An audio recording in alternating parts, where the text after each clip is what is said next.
Assalamualaikum warahmatullahi wabarakatuh. Alhamdulillah teman-teman sekalian selalu dirahmati Allah. Jadi pada hari ini, kesempatan ini tanggal berapa nih? 18 ya. Tanggal 18 Maret dan sudah beberapa hari sejak kita dikasih tahu untuk social distancing, untuk coba tidak berdekatan satu sama lain ya. Teman-teman sekalian, Islam itu mengajarkan kepada kita untuk bersikap yang di tengah-tengah, bersikap wasatiyah, bersikap moderat.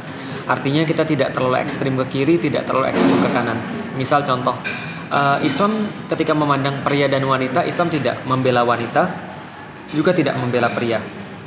Dalam masalah misalnya contoh urusan harta misalnya, Islam tidak menyuruh kita untuk tamak dalam harta, tapi juga tidak menyuruh kita untuk sama sekali tidak memerlukan harta.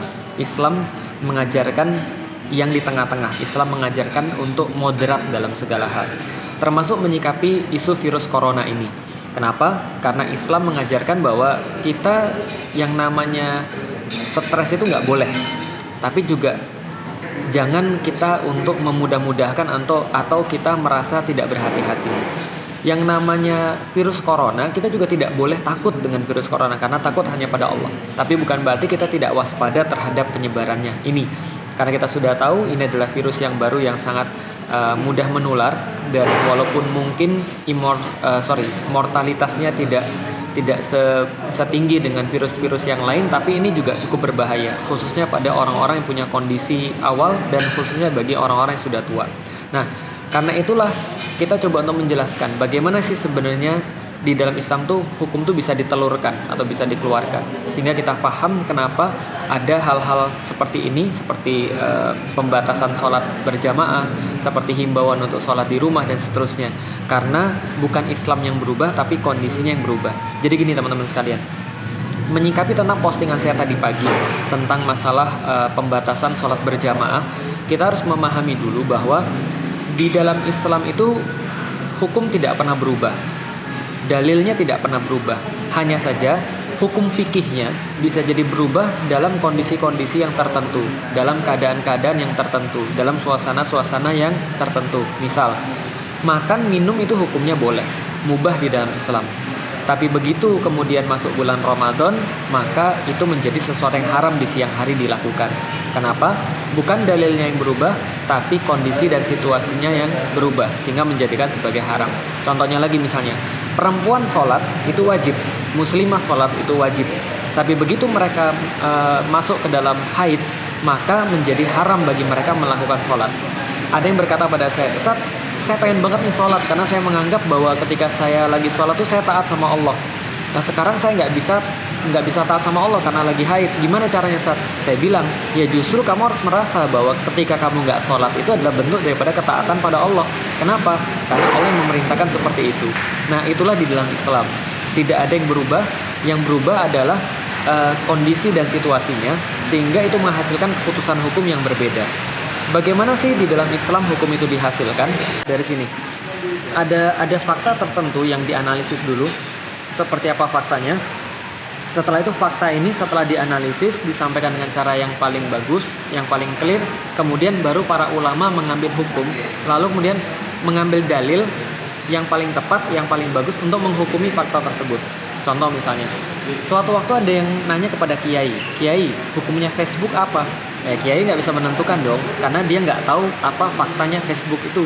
Maka dia tanya, Facebook itu apa nak? Maka kemudian santrinya menjelaskan, Facebook itu adalah tempat orang biasanya ketemu, reunian, orang sudah lama ketemuan.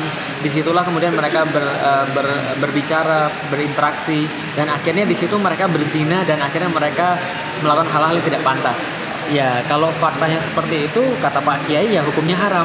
Nah kenapa? Karena hukum itu sangat terpengaruh dengan fakta. Bagaimana kita menghukumi sesuatu sangat terpengaruh dengan fakta. Sama seperti tadi, berbicara tentang corona, maka faktanya ini haruslah berasal daripada orang paling ahli tentang corona. Contoh misalnya, fakta tentang corona adalah virus ini menyebar lewat droplets, lewat interaksi-interaksi, dan lewat butiran-butiran air yang keluar daripada penderita itu. Dan fakta yang lain, orang-orang yang terkena corona itu bisa jadi ketika dia sudah terinfeksi tapi tidak menampakkan gejala, nggak menampakkan gejala pilek, nggak menampakkan gejala bersin, tapi ketika dia ngomong dia bisa jadi untuk menularkan kepada orang lain. Fakta yang lain apa? karena ini bentuknya sudah wabah, bahkan sudah masuk pada epidemi, bahkan masuk pada pandemi, maka ini paling tinggi.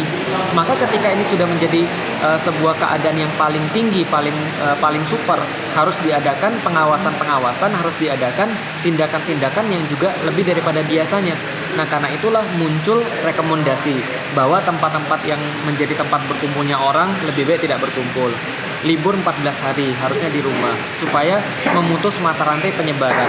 Karena ibarat api dan sekam, di mana tempat berkumpulnya sekam, di situ bisa muncul api. Maka sekamnya harus dipisah-pisah supaya apinya tidak muncul.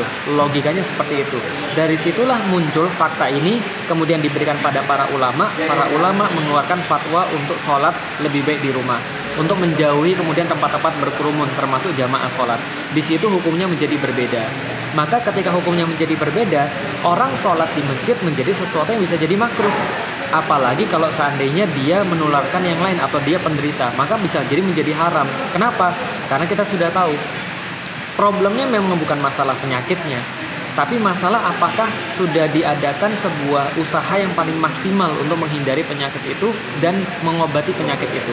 Dan kita juga sudah tahu daripada beberapa hal yang kita pelajari bahwa pelayanan kesehatan itu tidak bisa untuk mengakomodasi semua orang sakit di saat yang sama.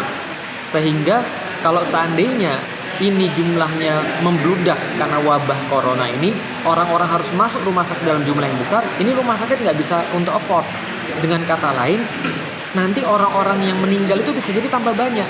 Atau bisa jadi orang meninggal itu bukan gara-gara penyakitnya saja, tapi karena tidak ditangani secara proper.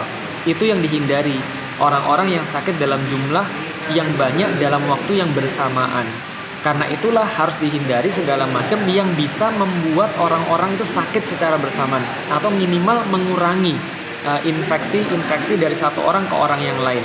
Dan itu sangat membantu para tenaga kesehatan. Nah, itu maksudnya kenapa muncul hukum yang seperti tadi. Nah, kalau ada hukum yang seperti tadi, lalu ada yang bilang, wah, itu harusnya nggak begitu. Kenapa? Kita kan harusnya dalam kondisi seperti ini, kita harusnya malah mendekat kepada Allah, bukan menjauh pada Allah. Itu bukan menjauh. Orang ketika sholat sendiri, ketika sudah diberikan kemudian fatwa oleh para ulama, bukan menjauhkan daripada Allah, justru menaati hukum Allah. Karena hukumnya menjadi berubah karena ada satu fakta yang berubah seperti yang saya jelaskan di awal. Gini deh, gimana kalau seandainya teman-teman TBC? Ketika teman-teman TBC, teman-teman maksa untuk sholat di masjid, itu jadinya haram. Kenapa? Karena kita sudah tahu kita TBC, kita sholat di masjid bisa untuk menulari orang lain, maka kita menjadi haram karena kita membuat doror bagi orang lain. Jadi nggak serta-merta orang-orang yang sholat di masjid, orang-orang yang keluar rumah dalam arti kemudian berkumpul, mereka pesta, mereka kemudian pergi kemana-mana, mereka tidak membatasi gerakan mereka, bukan berarti mereka lebih beriman, lebih jantan, lebih jago, bukan. Tapi justru dalam hal ini, mereka justru tidak menaati hukum yang sudah berubah tadi, akibat perubahan fakta. Artinya, balik lagi, sholat berjamaah itu istimewa, keren, sunnah dalam kondisi normal.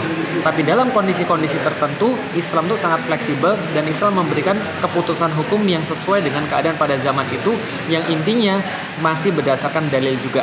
Di dalam Islam dulu, Rasul katakan jangan masuk ke tempat wabah, yang sudah di dalam jangan keluar, di lockdown misalnya.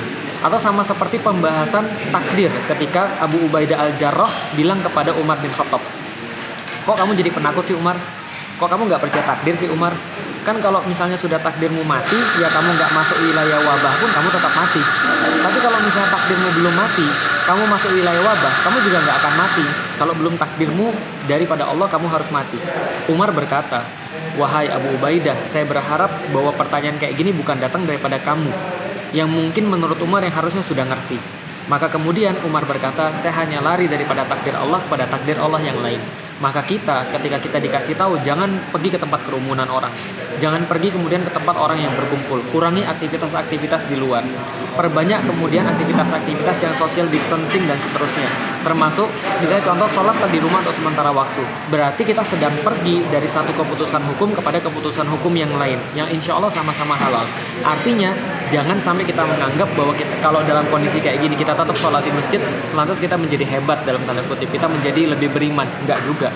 Nah, kalau begitu misalnya Tapi kan nggak semua orang bisa kemudian untuk tetap di rumah. Iya, kita menghargai, kita respect, kita tahu nggak semua orang tetap harus di rumah. Yang bisa silahkan, yang nggak bisa ya mau apa, tenaga kesehatan, orang-orang yang memang harus pergi keluar dan segala macamnya. Tapi kalau tetap kita bisa, kita usahakan kita tetap untuk social distancing, nggak kemudian pergi kemanapun, dan kita menghindari untuk tempat-tempat terkumpulan, dan kita coba untuk membantu tenaga kesehatan dengan memutus mata rantai penyebaran corona ini. Jadi itu yang bisa kita sampaikan teman-teman sekalian.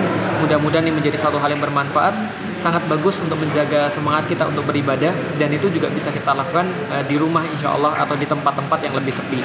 Kayak kita sekarang coba untuk kajian online, mudah-mudahan ini bisa mengurangi hal-hal yang tidak bermanfaat atau hal-hal yang berbahaya.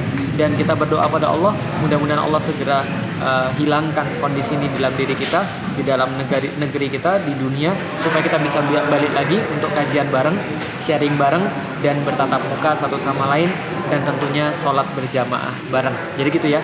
Dan terakhir, ini nggak saya buat untuk menentang pendapat siapapun. Ini nggak saya buat untuk membenturkan pendapat saya dengan pendapat yang lain. Kalau ada pendapat yang lain dengan dalil yang lain, silahkan. Dengan yang beda agama aja kita juga legowo, apalagi cuma berbeda pendapat dengan yang muslim. Kalau saya secara pribadi, saya memilih untuk menaati atau untuk menuruti apapun yang telah difatwakan oleh para ulama tentang social distancing itu, karena ini adalah bukan permasalahan tentang iman, tapi permasalahan tentang ikhtiar. Rasulullah yakin dia pasti menang ketika dalam perang, cuma beliau masih memakai baju zirah yang berlapis.